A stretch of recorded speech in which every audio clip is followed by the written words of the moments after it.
पिछली वीडियो में हम लोगों ने देख लिया था फर्स्ट कम फर्स्ट सर्व। इस वीडियो में हम लोग देखेंगे अलग एल्गोरिदम का शेड्यूलिंग एल्गोरिदम जो है शॉर्टेज जॉब फर्स्ट। ये कहता है कि अगर क्यू में ढेर सारे प्रोसेसेस हैं तो सबसे पहले वो प्रोसेस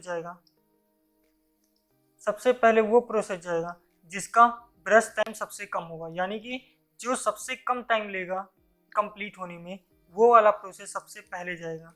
तो अगर मान लीजिए कि मेरे पास 3 प्रोसेस हैं ए बी सी, तीनों का अराइवल टाइमिंग जो है लगभग 0 सेकेंड है, ठीक है। और ब्रश टाइम जो है वो है 100 सेकेंड, 10 सेकेंड, 10 सेकेंड। तो सबसे पहले कौन सा प्रोसेस जाएगा? यहाँ पर जो सबसे पहले प्रोसेस जाएगा वो होगा बी, क्योंकि ए का ज़्यादा है। बी आया 0 पे आया, 10 पे ख़त्म। फिर सी जाएगा 10 से 20 तक, ओके। फिर ए जाएगा, ये हो गया। तो टर्न अराउंड टाइम क्या हुआ? 0 पे आया, 10 पे ख़त्म, तो इसका टर्न अराउंड टाइम हो गया 10। इसका टर्न अराउंड टाइम सी का क्या होगा? 20 माइनस 0 20, और ए का क्या होगा? 120। और अब वेटिंग टाइम क्या होगा? वेटिंग टाइम यहाँ पर देखिए, वेटिंग टाइम क्या होगा? 120 माइनस 100 20 सेकेंड, 10 माइनस 10 0, 20 माइनस 10 10। तो यहाँ पर वेटिंग टाइम हो गया 30, और ये हो गया 2 + 1 + 3 150। तो ये यहाँ पर टर्न अराउंड टाइम एवरेज आ गया 50 सेकेंड, और वेटिंग टाइम आ गया 10 सेकेंड, जो कि फर्स्ट कम फर्स्ट सर्व से ज़्यादा अच्छा है। तो यहाँ पर हम लोग ये देखें कि शॉर्टेज जॉब एल्गोरिदम चीज़ों को जल्दी कर देता है, लेकिन यहाँ पर भी फिर से वही प्रॉब्लम आएगी जिसे कहते हैं स्टारवेशन या कॉन्वॉय इफेक्ट। क्यों? क्योंकि अगर मान लीजिए मैंने क्वेश्चन थोड़ा सा बदल दिया और यहाँ पर कहा कि 3 प्रोसेस हैं ए बी और सी, इनके अराइवल टाइमिंग है 0 20 20 और सेम तरीके का है, ठीक है। अब क्या होगा? ब्रश टाइम इनका सेम तरीके का 100 10 और 10 है। अब क्या होगा कि 0 से लेकर 100 तक, क्योंकि ए जैसे 0 सेकेंड पे ए सिर्फ आया होगा और कोई आया नहीं होगा, तो ए ले लेगा अपना टाइम। तो 0 से 100 ए गया, फिर बी और सी दोनों आ चुके होंगे, तो बी लेगा 120 110, फिर सी ले लेगा 120। तो अब यहाँ पर अगर ये क्वेश्चन देखेंगे तो ये क्वेश्चन कुछ इस तरह से बनेगा। यहाँ पर इसका टर्न अराउंड टाइम जो होगा वो क्या होगा? ए बाहर निकला कितने पे? 100 पे, तो इसका टर्न अराउंड टाइम 100। इसका क्या होगा टर्न अराउंड टाइम? ये 110 पे निकला और ये आया कब था? 20 पे, तो इसका टाइम 90, और इसका कितना हो जाएगा? 100।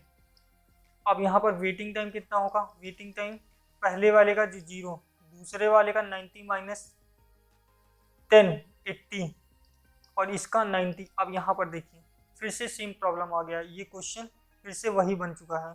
ये यहाँ पर वेटिंग टाइम 170 हो गया, और ये 100 100 200 290। तो ये क्वेश्चन फिर से टफ हो गया कि स्टारवेशन तो शॉर्टेज जॉब में भी आ जाता है। तब इसको दूर कैसे करें? इसको दूर करने का तरीका होता है, उसे कहते हैं कि शॉर्टेज जॉब एल्गोरिथम ही होगा, लेकिन उससे पहले होगा प्रीएम्प्टिव शॉर्टेज जॉब एल्गोरिथम। ये क्या होता है? ये कहता है कि आप ब्रश टाइम जिसका छोटा हो सबसे पहले उसे डालिए, लेकिन जैसे ही कोई उससे भी कम ब्रश टाइम वाला आ जाएगा, तो जो रेडी क्यू में रनिंग स्टेट में जो प्रोसेस चल रहा होगा उसे वहाँ से टर्मिनेट करके दूसरा प्रोसेस डाल दिया जाएगा जो उससे कम टाइम का होगा। इसे ऐसे समझिए, 3 प्रोसेस हैं ए बी सी, अराइवल 0 10 10, ठीक है। तो सबसे पहले कौन सा जाएगा प्रोसेस जाएगा ए, ठीक है। ए प्रोसेस गया, लेकिन 0 से ए गया 10 ही सेकेंड के लिए जाएगा, क्योंकि 10 सेकेंड पे एक और ऐसा प्रोसेस आ गया जिसका ब्रश टाइम ए से कम है। तो अभी एक ए का ब्रश टाइम कम है, इसीलिए कौन सा प्रोसेस आ जाएगा? अब बी आ जाएगा, और बी कंप्लीट कर लेगा 20 सेकेंड पे। फिर सी आ जाएगा, ये कंप्लीट हो जाएगा 30 सेकेंड पे। तो अभी इसका 10 सेकेंड का तो प्रोसेस कंप्लीट हो चुका, तो बचा कितना है? 90 सेकेंड। फिर यहाँ 90 सेकेंड के लिए एक फिर से आ जाएगा। तो अब टर्न अराउंड टाइम क्या हो गया, टर्न अराउंड टाइम क्या हो गया, ये एग्जिट कितने पे किया 120 पे ए, और आया कितने का था 0, तो इसका टर्न अराउंड टाइम हो गया 120। बी का कितना होगा 20 पे ये बाहर निकला, 10 पे आया था तो इसका 10, सी 30 पे बाहर निकला 10 पे आया था तो ये हो गया 20। उसी तरह वेटिंग टाइम कितना हुआ, वेटिंग टाइम इसका हुआ 0, इसका वेटिंग टाइम कितना हुआ 120 माइनस 120, और इसका 10 माइनस 10 0, 20 माइनस 10 10, तो यहाँ पर एवरेज वेटिंग टाइम कितना आ गया, एवरेज वेटिंग टाइम आ गया 30 divide by 3 10 second. Turn around time कितना आ गया, turn around 120 plus 10 plus 20, 2 plus 1 3 3 150 divided by 3 50 second. ठीक है, आई होप आपको समझ में आ गया होगा प्रीएम्प्टिव किसे कहते हैं। प्रीएम्प्टिव उसे कहते हैं जिसमें जैसे ही कोई आप प्रोसेस चला रहे हैं, अगर उससे छोटा कोई आ गया प्रोसेस जिसका ब्रश टाइम उससे छोटा है, तो वो प्रोसेस बाहर निकल आएगा रनिंग स्टेज से, और दूसरा जो उससे छोटा प्रोसेस होगा वो अंदर चला जाएगा। तो आपको आई होप समझ में आ गया होगा कि शॉर्टेज जॉब होता क्या है। ठीक है, उसके बाद आपको समझ में आ गया होगा कि उसमें एक प्रॉब्लम आएगी स्टारवेशन की, फिर उस प्रॉब्लम को दूर करने के लिए हम लोग प्रीएम्प्टिव करते हैं। अब हम 2 क्वेश्चंस लगाएंगे। ठीक है, पहला क्वेश्चन ये रहा आपकी स्क्रीन पे। अब इसको लगाएंगे पहले हम लोग प्रीएम्प्टिव तरीके से, नॉन प्रीएम्प्टिव तरीके से, यानी कि जो प्रोसेस एक बार चला गया वो चला गया, और फिर इसी क्वेश्चन को हम लोग प्रीएम्प्टिव तरीके से लगाएंगे। तो यहाँ पर टेबल बना, अब आगे बना लेते हैं टर्न अराउंड टेबल और वेटिंग टेबल। वेटिंग, तो देखिए सबसे पहला प्रोसेस कौन आएगा, P4 आएगा। तो सबसे पहला प्रोसेस कौन सा आएगा, ठीक है, ये आया P4।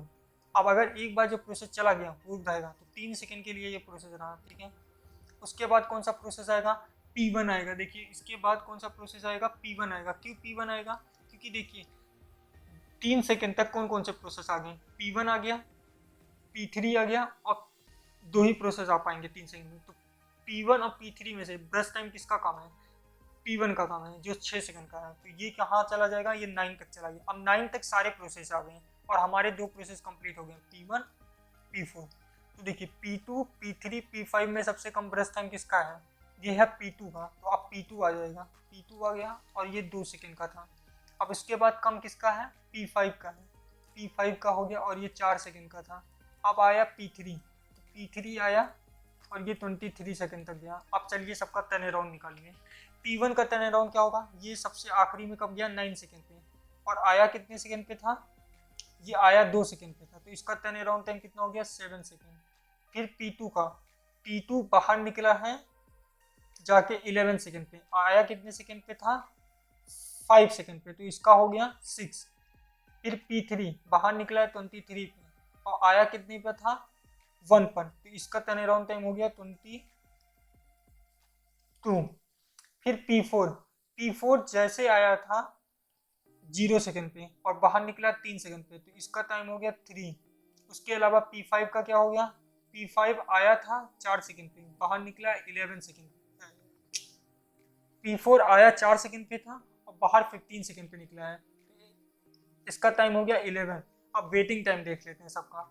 तो पहले का वेटिंग होगा 1 सेकेंड, दूसरे का 4 सेकेंड, तीसरे का 14 सेकेंड, चौथे का 0 और पांचवे का 7 सेकेंड। अब देखिए ये हमारा निकल गया। अब यहाँ से आप एवरेज वेटिंग टाइम और एवरेज टर्न अराउंड टाइम हम निकाल सकते हैं।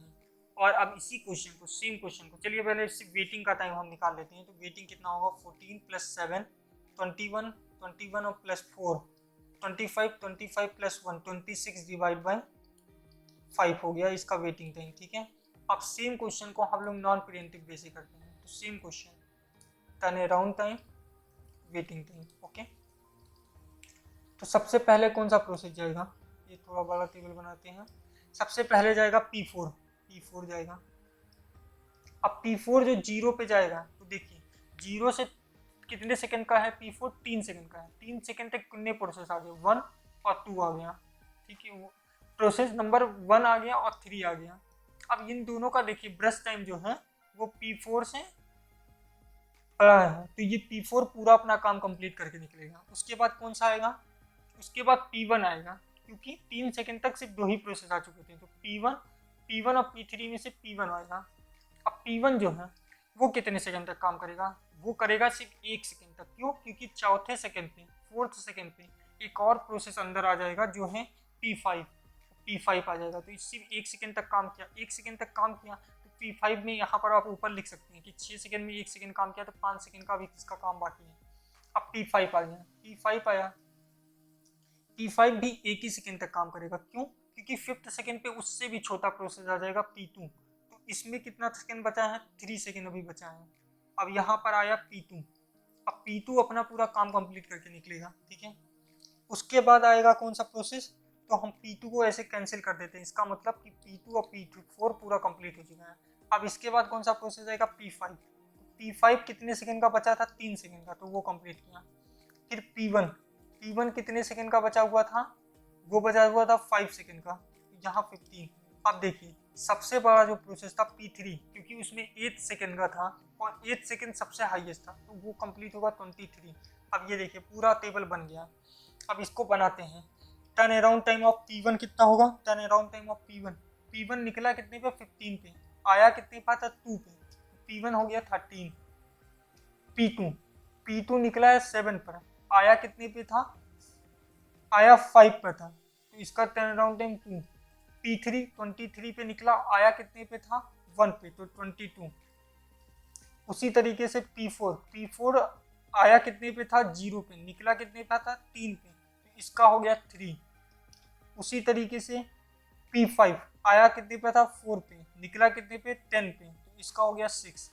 अब सेम तरीके से बीटिंग टाइम 7 0 14 0 2।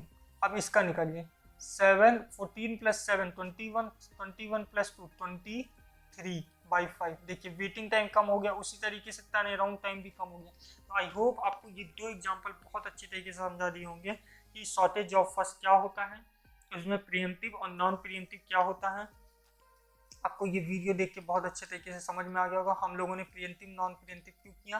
क्योंकि हमारा स्टारवेशन और कॉन्वॉय इफेक्ट जो हम लोगों ने पढ़ा था, जो चीज़ प्रॉब्लम कर रही थी शॉर्टेज ऑफ फर्स्ट में, वो सेम प्रॉब्लम आ रही थी, इसीलिए हम लोगों ने 2 क्वेश्चन सॉल्व किया। नॉन प्रीएम्प्टिव से हमारा वेटिंग टाइम, एवरेज टाइम सब कुछ ज़्यादा आ रहा था, उसके बाद हम लोगों ने प्रीएम्प्टिव किया तो सब कुछ कम हो गया। तो आई होप आपको समझ में आ गया होगा। मिलेंगे नेक्स्ट वीडियो में, तब तक के लिए गुड बाय।